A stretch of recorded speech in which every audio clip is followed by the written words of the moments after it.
Bang, katanya mau ngelaporin pencemaran nama baik ya? Ya, nanti kita jelasin setelah ini. Sebentar doang sih paling kita. Oh, ini ada Pak Muhammad Anwar, ada Mas Istri sama Mas Ogi. Mas Ogi dari kemarin kan kita pakai mereka juga bantu untuk yang kasus manajer gua dan sudah selesai dengan baik dan mereka bekerja dengan sangat luar biasa. Kali ini bantu lagi ya awal ya. Terus karena mereka sangat bisa diandalkan lah sebagai kuasa hukum untuk membantu pelaporan dan juga untuk memfollow up laporan sampai di mana. Tapi kan dari Singapura langsung nemuin polisi. Iya makanya itu. Handphone dong.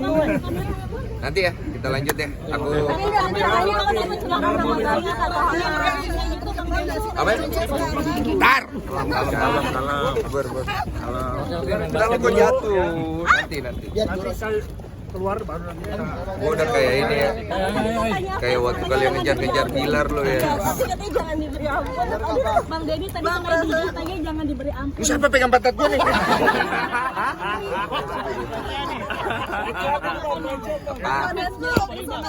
Biar nggak terlalu malam. Tar gua kasih waktu sama lo semuanya. Gua ke dalam dulu bentar. Persiapan khusus nggak sih? Ke belakang. Pak. Senyum. Woi, pengacara. Dol, ngapain naik? Pak Sogi mana? Ada, udah. Udah di atas. Deh. Pakai tinggal. Ntar ya.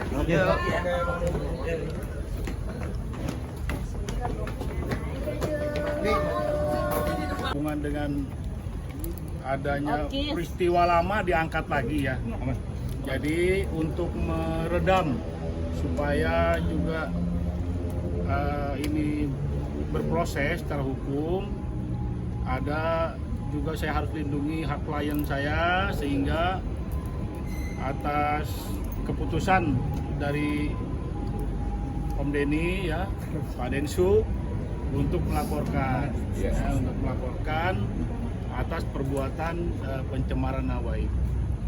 Ya, tadi sudah kita buat laporan ya. Ini bukti LP-nya. Ini bukti LP-nya ya. Ya, pasal yang kita tuduhkan 310, pasal 310 ya, 311 KUHP ya, 315 juga. Kemudian jungtonya pasal 27 ayat 3 ya Undang-Undang ITE. Ya, jadi ya, itu tadi pencemaran nama baik ya. Dan apa namanya dengan kita lakukan ini ya saya harap untuk nanti ya tinggal penyidik lah untuk melakukan langkah-langkah penyelidikan dan penyidikan. Bang, terlapornya dalam lidik atau vernik? Iya. Terlapornya dalam lidik atau vernik? Iya, atas nama itu. Oh, atas nama itu. PH ya. Mas Denny akhirnya memutuskan untuk melaporkan Mas Denny. Kaget juga, maksudnya kenapa? Jadi ada yang bilang katanya gara-gara saya ada klipan video waktu lagi ngobrol sama Dr. Richard. Di situ kan saya lagi cerita sama Dr. Richard bagaimana kita harusnya bisa memaafkan segala yang sudah terjadi. Gak ada urusannya sih sama dia. Cuman masalahnya dia ngerasa kok gue ngebahas itu lagi. Ya gue kan membahas itu kan dari perspektif gue, pengalaman hidup gue yang gue bisa bagi ke orang. Nah apa ya mau gue bahas? Iya kan, nah gue bahas itu untuk memberikan insight buat Dr. Richard karena dia tidak bisa memaafkan katanya waktu itu. Dia bilang bisa lah, kita semua bisa memaafkan. Tapi bukan berarti kalau kemudian kita memaafkan orang itu bisa semena-mena. Ibaratnya gitu. Akhirnya dibikinlah dia satu postingan, yang postingan itu membuat orang tuh menafsirkan macam-macam. Kesannya bahwa hasil tes DNA saya yang dulu itu diragukan. Lembaga Eijkman di bawah RSCM yang kredibilitasnya sudah dari zaman dulu diragukan. Kemudian dia kesannya saya itu tidak berani untuk tes DNA kedua kali. 4 tahun yang lalu di acaranya Pak Hotman Paris, saya waktu itu ditelepon langsung, ditodong dan ditanya, saya jawab iya, tidak ada masalah gitu. Cuman kesini-sini kok sama aja nih, begini terus. Ini kapan selesainya sih? Kan bukannya dulu udah beres ya maksudnya. Nah ada orang yang bilang, saya kenapa nyinggung dia? Saya nggak mau nyinggung siapa-siapa. Kalau ditanya apakah saya nyinggung dia ada tujuan untuk supaya buat ngejahatin dia, buat apa? Gitu loh. Kerugian saya udah terlalu banyak. Kalau ditanya berapa banyak kerugian saya, nama kamu hancur sehancur-hancurnya pun tidak bisa mengganti kerugian saya dan mama saya. Berapa banyak air mata saya, berapa banyak air mata mama saya yang kami sudah dihina moral, lu nggak bisa ganti dengan berapapun materi lu, gitu loh. Jadi kalau ditanya masalah itu tidak bisa. Yang saya maksud di sini adalah jangan cari sesuatu yang lu sendiri tidak bisa buktikan. Lu mempertanyakan tes DNA yang kedua, berarti lu harus bisa membuktikan tes DNA yang pertama itu tidak benar. Ada sogokan, ada oknum atau tidak, lu harus bisa buktikan itu. Tes DNA kedua, oke, 3, 4, 5 saya mau oke Pak ya, kita harus ini, oke gitu loh. Cuman jangan mengangkat satu isu yang lu nggak bisa pertanggungjawabkan, karena ini melibatkan lembaga, melibatkan nama, melibatkan pengacara, melibatkan banyak hal. Edukasi macam apa yang mau dikasih publik ini? Kalau saya dari awal tidak mau tes DNA ya oke. Saya dari awal kasihan mau minta tes DNA, saya sampai dipojokkan, saya nangis di TV, nggak ada yang percaya saya. Orangnya lari kiri kanan, bikin cerita di media, orang percaya berita itu. Saya nggak ada yang percaya. Sekarang saya sudah punya keluarga, sudah punya istri, ya kan? Saya sudah punya keluarga istri saya, yang saya juga harus juga jaga. Mereka punya perasaan, saya juga harus bisa bersihkan. Terus Ica gimana artinya dengan berita ini dan Ci Olive, mama sendiri gimana Pak? Ya kalau dari istri saya Ci Olive, dia kan berbesar hati. Dia maksudnya, ya dia ngerti lah, sebelum saya nikah saya udah cerita. Cuma kan biar gimana kan, dia punya orang tua. Saya ini kan sedih kadang-kadang. Saya pikir saya ini pengen berusaha untuk menjadi lebih baik. Kasihlah saya kesempatan untuk jadi lebih baik. Tapi kok saya masih diragukan gitu. Masa iya saya mau bisa pergi bayar RSCM?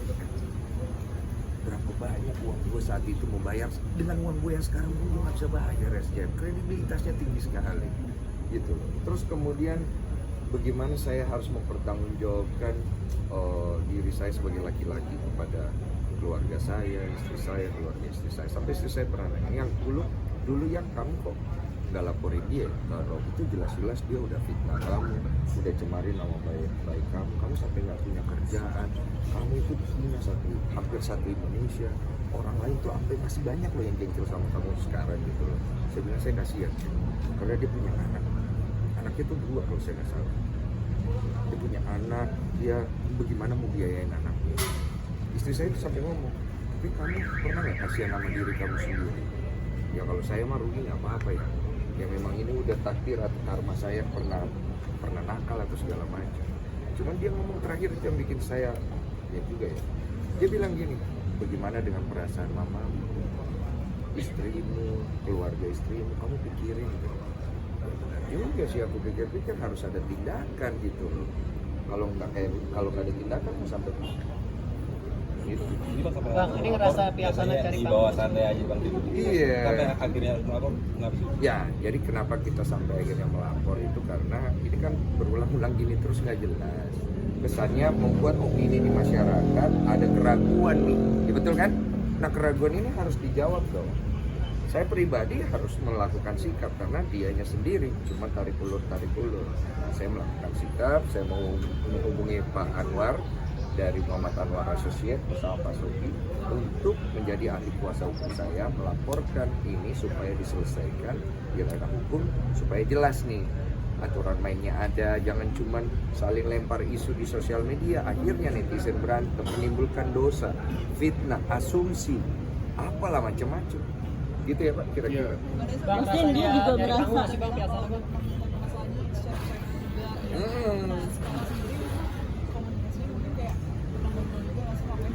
Dulu kan saya sudah pernah sampaikan waktu itu, saya bilang kamu Fermi jangan lagi kamu bahas-bahas kayak begini di media untuk cari pembenaran buat kamu ya, karena kamu itu udah banyak sekali bohong, banyak loh bohong kamu merugikan saya itu banyak sekali. Saya ini cuma mikirin kamu punya anak, makanya saya itu pengennya diselesaikan dengan lebih private aja segala macam. Kalau mau tes kedua lebih private lebih bagus. Jangan dong, jangan kamu jadikan anak kamu itu alat loh. Alat untuk mencari pembelaan diri. Kalau kamu sudah nggak tahu cara membela diri kamu, jangan loh. Anak itu tidak punya salah, anak itu loh. Kasihan saya aja sampai sekarang loh. Kita masih mau cari berjuang untuk bisa punya anak. Hargai punya anak itu, maupun latar belakangnya dari mana gitu. Pikirin dia punya masa depan, kesehatan mentalnya gimana. Kamu sebagai ibu tuh ya pakai otakmu gitu. Masa depan anakku kepikir. Ya dianya sendiri nggak peduli kayaknya sama anaknya. Anaknya dia posting. Kesannya, aduh saya bilang ini bagaimana. Itulah. Ada indikasi panjat sosial, Bang? Gimana? Aku di blog udah lama. Bang, ada indikasi panjat sosial? Saya nggak peduli dia mau pansos atau apa, itu nggak ada masalah. Dia mau pansos nggak pansos, mau cari duit nggak cari duit, mau endorse nggak cari. Saya tidak membahas itu. Yang saya bahas adalah lu ini sebagai wanita, lu maunya apa buat anak-anak lu? Lu mau bawa masalah ini sampai kemana? Ya kan? Lu mau bawa ini sampai lebih jelas, ya saya bawakan kamu ke kantor polisi supaya jelas, supaya kamu tahu kalau saya ngomong dulu. Saya pernah ngomong soalnya, sekali lagi kamu cari keuntungan dalam masalah ini untuk membela diri kamu yang jelas-jelas kamu salah, saya lapor polisi. Mas, Waktu itu kan ada yang katanya dia melaporkan hal yang polisi. Mungkin dari dia mungkin dari abang nggak sih secara private? Belum ada. Bang Densu, ada kan postingannya Ferry akhirnya dihapus sama dia, itu ada dugaan menghilangkan jejak digital nggak sih? Ya udah, itu mau dihapus mau nggak apa-apa. Kalau secara hukum ada usaha Ya udah, menghilangkan. kita udah semua tahu. Jadi Udah. begini, ya Densu siap mau berapa kali pun tes DNA, ya. Tapi saya selaku kuasa hukum, ya bahwa jelas tes pertama itu, ya itulah bukti bahwa Densu bukanlah ayah biologis anaknya, ya. Jadi kalau dia tidak yakin atau tidak percaya dengan hasil tes itu, ya silakan persoalkan. Ya, kita siap, ya secara hukumnya kita siap apabila ada perintah pengadilan yang memutuskan, ya Densu harus tes DNA lagi, ya kita siap atas perintah pengadilan. Jadi kita mengacunya kepada satu tes itu. Kenapa saya tambahkan ya? Kenapa lewat hukum? Karena kalau lewat sosmed tes kedua, nanti minta tes ketiga, nanti minta tes keempat, nggak selesai. Saya mah oke aja. Gini loh, lu kalau ditembak di depan orang, ya lu bener ya udah lu pasti akan ya ayo gitu. Tapi kelarnya mau sampai kapan? Gitu. Ya udah kita bawakan ke hukum supaya ada wasitnya nih, ada hakimnya nih, kan jelas nih siapa yang membuat masalah, siapa yang mengada-ngada, jelas semua gitu. Jadi paham ya, tadi Densu sudah sampaikan akibat peristiwa-peristiwa yang dulu saja itu kan ada timbul kerugian. Ya, jadi ini saya harus pikirkan lagi nih. Ya, kalau memang ini kita gugat perdata juga, ya karena ada timbul kerugian yang dulu kan tahu sendiri ya, Densu terpuruk, media pun sama. Ya, tidak percaya apa yang disampaikan. Makanya tekadnya itu untuk mencari kebenaran. Ya, itulah dalam di tes DNA. Kerugian, Ya. sebenarnya kita nggak terlalu menghitung-hitung kerugiannya berapa. Cuma kita kalkulasi aja dikit tadi ya. Jadi tujuannya Ya, nggak banyak order lah ya. ya, tujuannya adalah tadi saya udah bilang, Pak, ini kalau dimasukin pidananya tolong masukin perdatanya juga. Karena kita harus serius nih. Ini pertandingan yang baik sekali. Edukasi buat masyarakat. Supaya orang tuh belajar menyelesaikan sesuatu itu dengan dewasa. Berapa kerugian dari zaman dulu yang menurut dia bisa ganti, kita kalkulasi.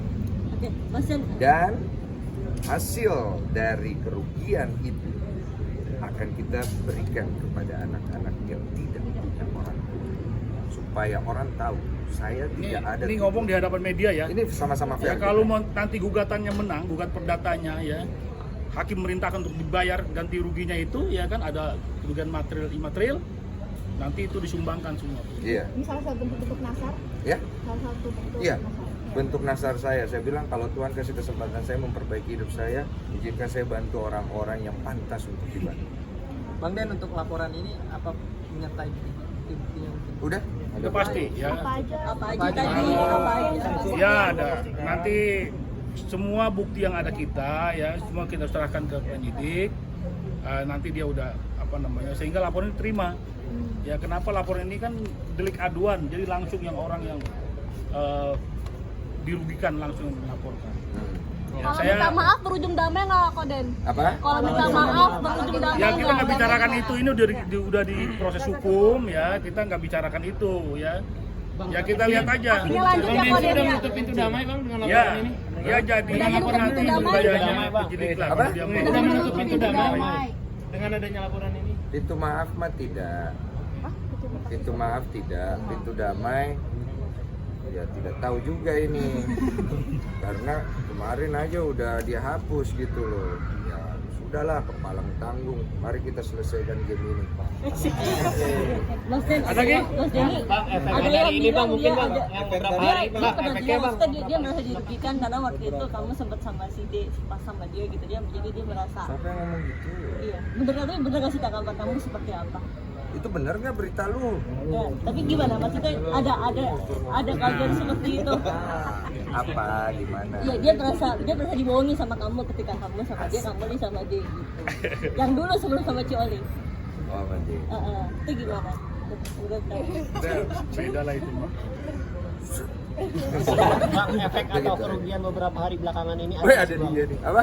efek atau kerugian beberapa hari belakangan mungkin ada kontrak yang tertunda atau apa gitu.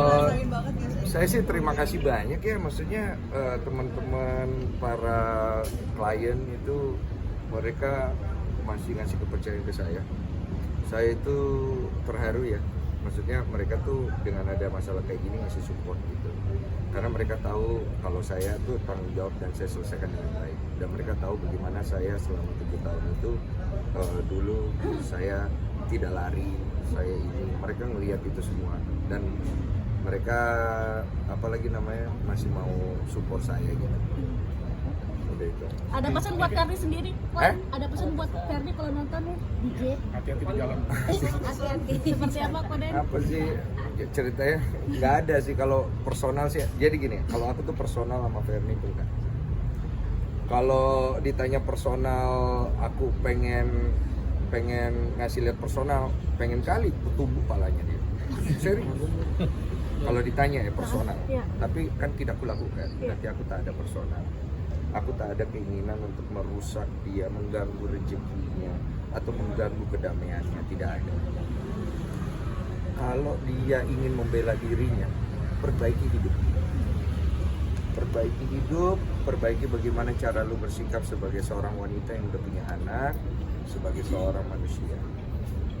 Jangan lu lempar kesalahan lu ke semua orang yang lu rasa lu bisa manfaatin. Saya sudah hampir 10 tahun. Capek gue dimanfaatin kayak gini terus. Jadi saya selesaikan bicara serius. Jadi buat Ferni, sebenarnya bukan buat Ferni sebenarnya, buat anaknya. Kalau suatu hari anaknya nonton Jejak Digital ini, saya pengen bilang jangan salahkan dirimu. Jangan merasa bahwa kamu tidak pantas. Kamu pantas hidup di dunia, kamu punya jalanmu, dan kamu pantas untuk jadi orang baik. Gitu. Oke ya, terima kasih ya. Oh ini ya, ya. Di hotel. Apa sih nih? Ngajak ketemu siapa? Ngajak ketemu. Ngapain? Oke, saya Ada dulu pengen ditumbuk. Kiri doang,